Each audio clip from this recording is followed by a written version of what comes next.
bienvenue. Nous allons continuer un petit peu l'album que je vous ai présenté ces derniers jours. Donc j'ai pris un petit peu d'avance sur la décoration. Donc, je vous avais montré les tamponnages que j'avais fait réaliser ici. Là il y avait une petite erreur de tamponnage. Ben voilà, elle est cachée par une étiquette et puis par quelques taches qui se trouvent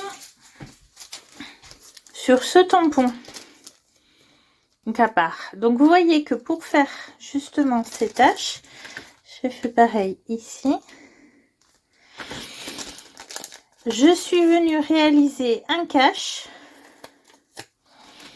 que j'ai placé sur mes fleurs et ensuite j'ai tamponné. Voilà. Puis j'ai colorisé au crayon de couleur. J'ai fait un mélange entre mes polychromos et mes chromaflow pour avoir les couleurs que je souhaitais. Donc là, nous allons venir placer des photos. J'ai également colorisé la fleur centrale, je vais rajouter quelque chose dedans. J'ai fait cette petite déco. Donc avec la découplière de mes petits ciseaux. Et cette découpe-ci de Sokai. Voilà. Là aussi, alors ça c'est des die cuts et des étiquettes qui se trouvent dans le set de la collection. Voilà. Je suis venue rajouter des petits détails par-ci par-là et j'ai surtout avancé, vous voyez, sur des découpes, etc., etc. pour pouvoir avancer un petit peu la décoration. Alors nous allons reprendre donc la décoration de cet album en musique accélérée. Je vous reprendrai à la fin pour vous expliquer comment faire le système de fermeture, décorer la couverture également. Et puis nous referons un point une fois que l'album sera terminé. Donc là, je remesure pour retailler mes photos. J'aurais pu les redimensionner sur des logiciels comme Canva ou Photogrid. Mais j'avais remarqué que sur mes photos, en fait, il y avait beaucoup d'éléments que je ne voulais pas forcément garder. Donc, je voulais me recentrer sur le sujet. Donc, en fait, en les imprimant en 7 par 10 et en les retaillant, c'était très bien. Par contre, je vous conseille de remesurer l'espace dont vous disposez. Nous avions fait des cases de 5 cm par un petit peu moins de 10 cm de hauteur, hein, puisqu'on a fait 9,9 pour tricher par rapport au fait qu'on est sur un format A4. Mais il y a aussi les pliures. Donc forcément, on perd au moins un petit millimètre ou deux. Donc, vous voyez, ne faites pas comme moi qui avait commencé à coller, puis je me suis rendu compte que la photo était un petit peu trop grande et qu'elle gênerait au niveau de la fermeture. Donc, j'ai retaillé ensuite ma photo. Faites-le avant. Il faut forcément une photo un petit peu plus petite pour justement ne pas, ne pas gêner le système de pli de l'album. Et vous voyez, une photo dans ce petit espace avec une déco à côté, c'est vraiment... ça donne un bel effet. Donc, j'avais un petit peu positionné les différentes photos que je voulais utiliser. Là, je vais m'occuper de ce petit livret simple. Donc, je vais retailler mes photos pour qu'elles rentrent dans le livret. Cette fois, je pense à vérifier mes mesures. Et puis, quand même, je trouve que c'est difficile d'ouvrir les livrets, surtout que moi, j'ai mis un système d'aimant. Donc, je vais décider de faire un petit système d'attache. J'aurais pu mettre un onglet, mais là, je mets un ruban, en fait. Ruban dont qui va être en partie caché sous la photo. Donc, c'est pas très clair là dans mon explication, mais vous allez vite comprendre. Voilà. Je me sers du petit ruban coupé en deux. Je vais le coller d'abord avec un double face.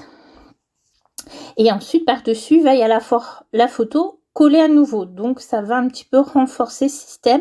Et surtout, ça va permettre d'avoir ce petit ruban, pour attraper le livret. Déjà, ça permettra à la personne qui va le recevoir de savoir qu'elle peut ouvrir à cet endroit-là.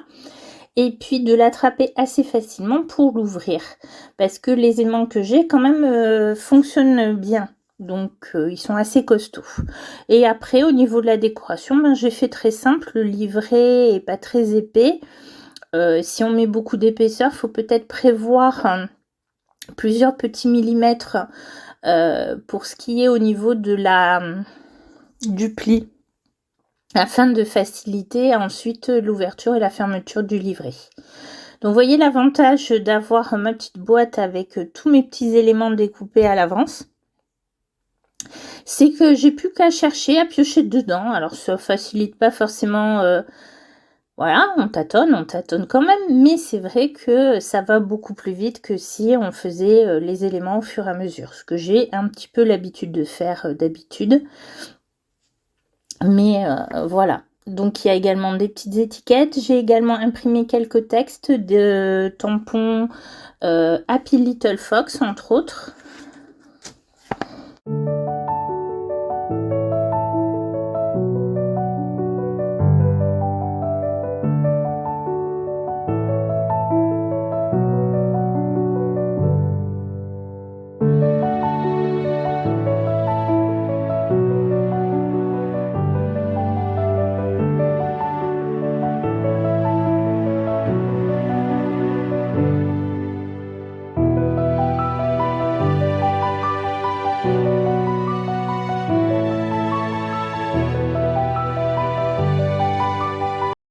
Et voilà, c'est terminé.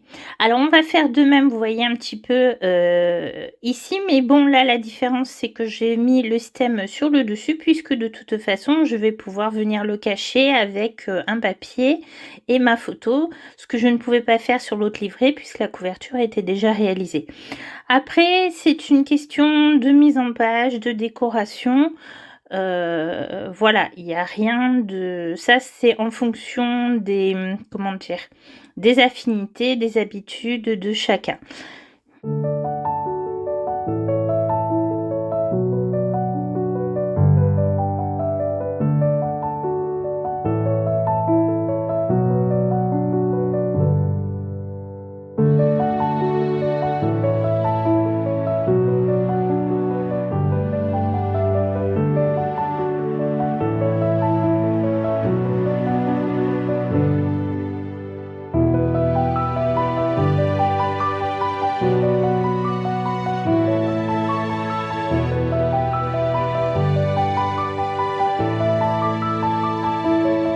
Ça, ce sont des dies Happy Little Fox, et vous voyez qu'ils ont la particularité de pouvoir être brodés. Et je vais justement le faire sur un ou deux dies pour l'agrémenter. Alors, je vous ai passé la broderie parce que ça n'a rien de bien intéressant, mais comme ça apporte un petit peu d'épaisseur, je mets le dies sur de la mousse 3D. Bon, vous ne le voyez pas bien parce que j'ai mal cadré, mais vous le verrez mieux un peu après. Et puis ensuite, je passe à la décoration intérieure. Alors, j'ai hors caméra un petit peu avancé de la décoration, mais je vous expliquerai un petit peu d'où viennent les produits. J'ai tamponné notamment plusieurs fois ces fleurs Sokai avec les taches, et je vais les coloriser avec mes Albrecht Dürer de Faber-Castell, dont je vous remettrai les couleurs dans le descriptif, même si je vous les montre un petit peu ici. Voilà, pour ce qui est des techniques de colorisation au crayon de couleur, alors je suis loin d'être une grande pro. Je m'y suis mis il y a quand même peu de temps par rapport à l'aquarelle. Donc je vous conseille plutôt d'aller voir des vidéos, par exemple de Marie Scrapoun, de Marlène Hart, même de Anne-Lise, qui elles font de la colorisation notamment au crayon depuis bien plus longtemps. D'ailleurs, moi-même je regarde leurs vidéos pour apprendre. Alors moi, ce que j'aime bien faire, c'est commencer généralement par la couleur foncée et revenir avec la plus claire pour essayer de fusionner. Des fois, je repasse un peu de la foncée par-dessus, mais voilà. Je dis pas que c'est la meilleure technique, mais c'est celle qui, pour l'instant, me va le mieux. Donc je ne vais pas vous montrer toute la colorisation parce que ce serait trop long et la vidéo est déjà bien assez longue. Et puis je vais également rajouter quelques tampons, notamment, texte, pour agrémenter ce petit livret.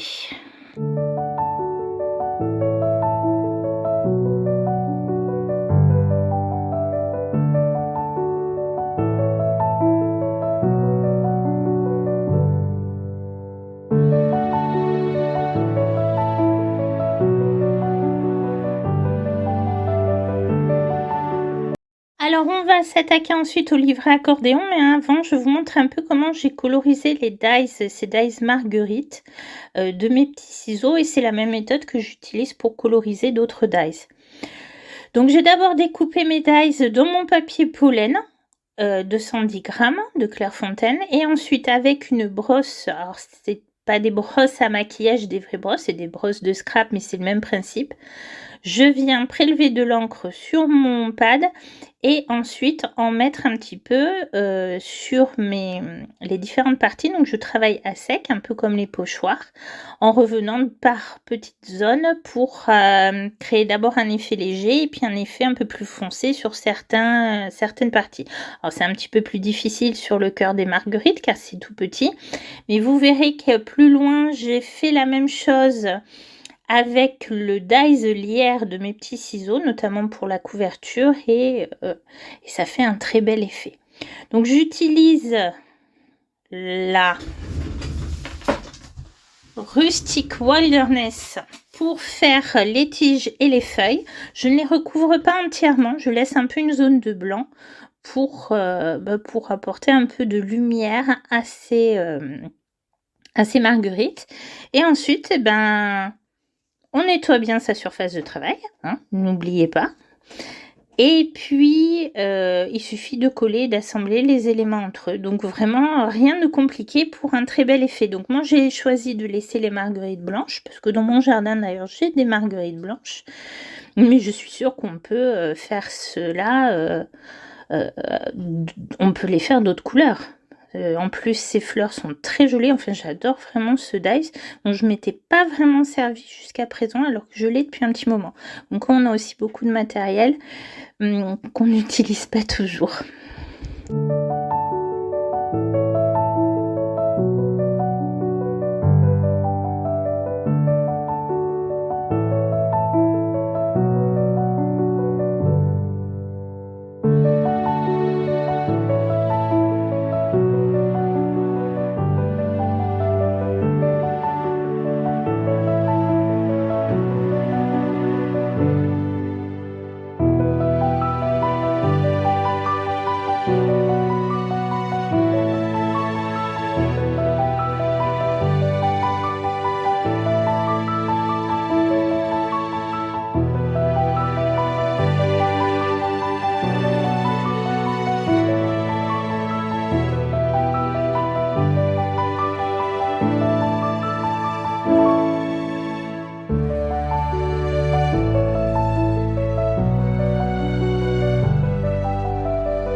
vous ai pas expliqué la décoration de la couverture parce que c'est le même principe que le reste. Hein. J'ai utilisé les éléments prêts, comme ce beau dies lierre de mes petits ciseaux.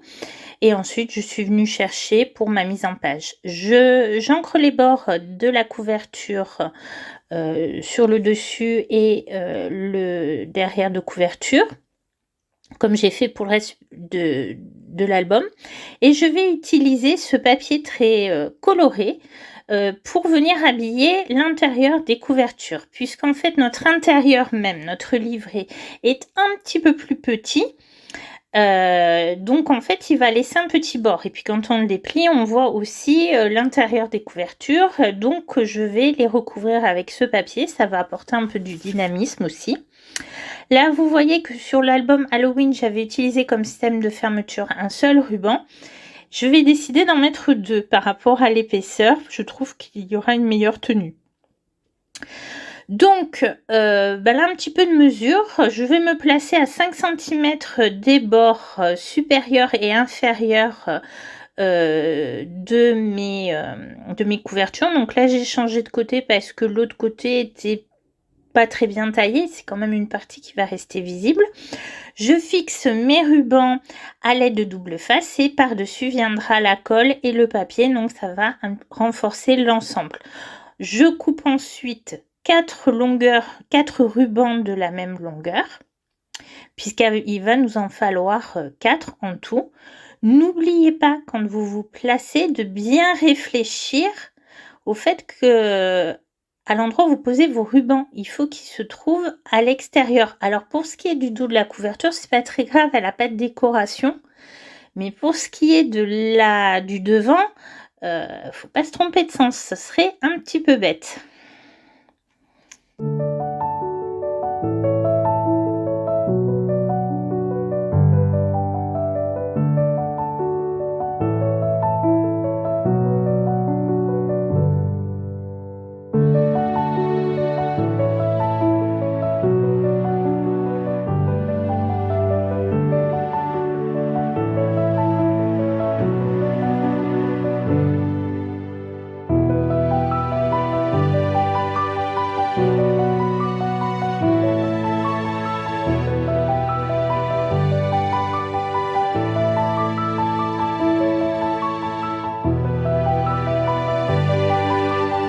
Donc nous allons maintenant venir coller l'intérieur de notre mini-album. Je commence par le fond de l'album. Donc moi, c'est pour ça que j'aime bien la colle, parce que du coup elle me permet de repositionner. N'oublions pas que l'intérieur est légèrement plus petit que la couverture.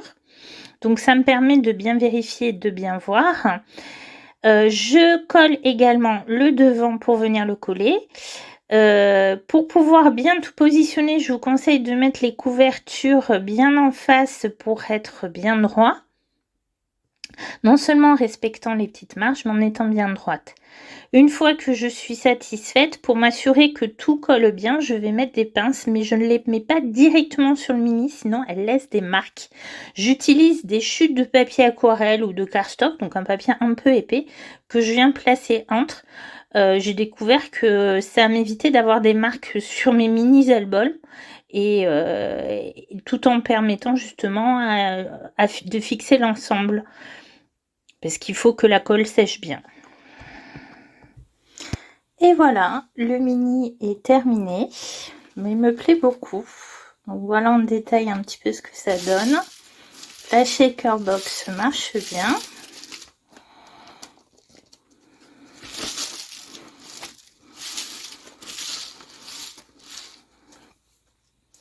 On voit ici donc le dies lierre de mes petits ciseaux, tout comme le dies marguerite. Ça, c'est également un dies memories de mes petits ciseaux, pardon. Donc là, le lierre, la barrière, tout ça, c'est des dies de mes petits ciseaux. Bon, j'ai rien mis derrière, mais j'aurais pu décorer avec ce qui me restait. Mettre une date par exemple, comme j'ai fait pour le mini Halloween, ou à l'arrière j'avais gardé un souvenir de l'année du Halloween. Donc, voilà comment il s'ouvre. Il peut tenir debout, et le voilà. en entier. Donc ici, je vous montre.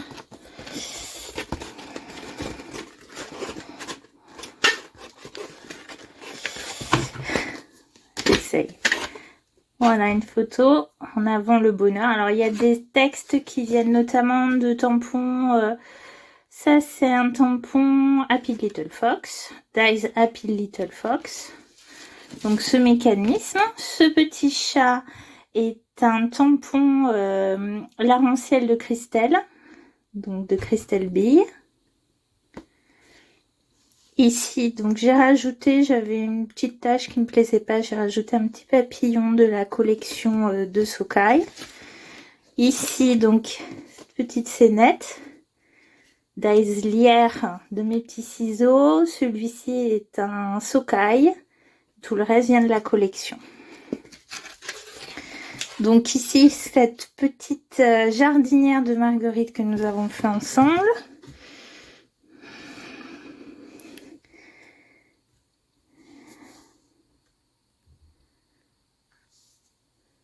Voilà, alors là j'ai mis une petite pâte, un petit tampon pâte colorisé qui est un tampon Les Ateliers de Karine.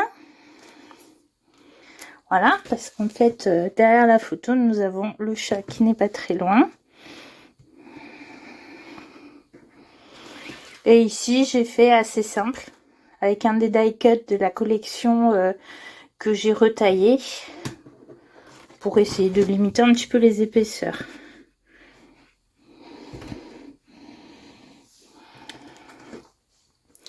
Donc là on voit bien le travail coloriage. Alors on ouvre, donc c'est très simple. Dans la petite enveloppe, alors on peut mettre des photos avec des couleurs non assorties. Là, moi j'ai mis les restes de Marguerite de Papillon.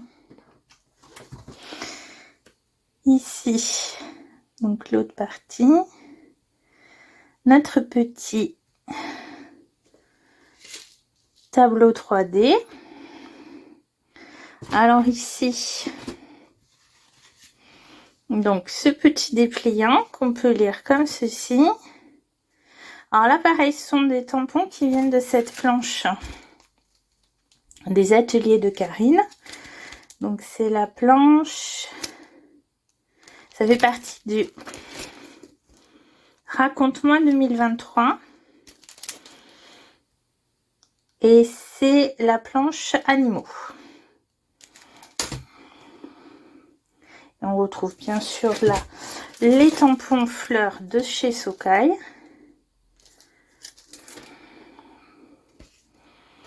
De l'autre côté, voilà, j'ai encore joué avec ce tampon. Alors vous voyez, c'est une planche Halloween, mais je trouvais que le chat se mariait bien avec ce petit papillon qui vient se mettre sur sa queue. Et donc retrouve à nouveau une petite scène avec toujours ce même chat. Et là le papillon est sur sa petite patte. Ça c'est un tampon Happy Little Fox. La fameuse shaker box intérieure que finalement j'ai juste décoré d'un papillon. Rien de plus. Et voilà. Voilà un petit peu ce mini. Qui a été un petit peu long à vous présenter, à vous expliquer comment le réaliser, mais j'espère que qu'il vous a plu. Si c'est le cas, n'oubliez pas le petit pouce en l'air, de vous abonner à ma chaîne si ce n'est pas déjà fait. Et puis si vous réalisez ce mini, n'oubliez pas de me taguer pour que je puisse venir admirer votre travail. Je vous remercie et à bientôt.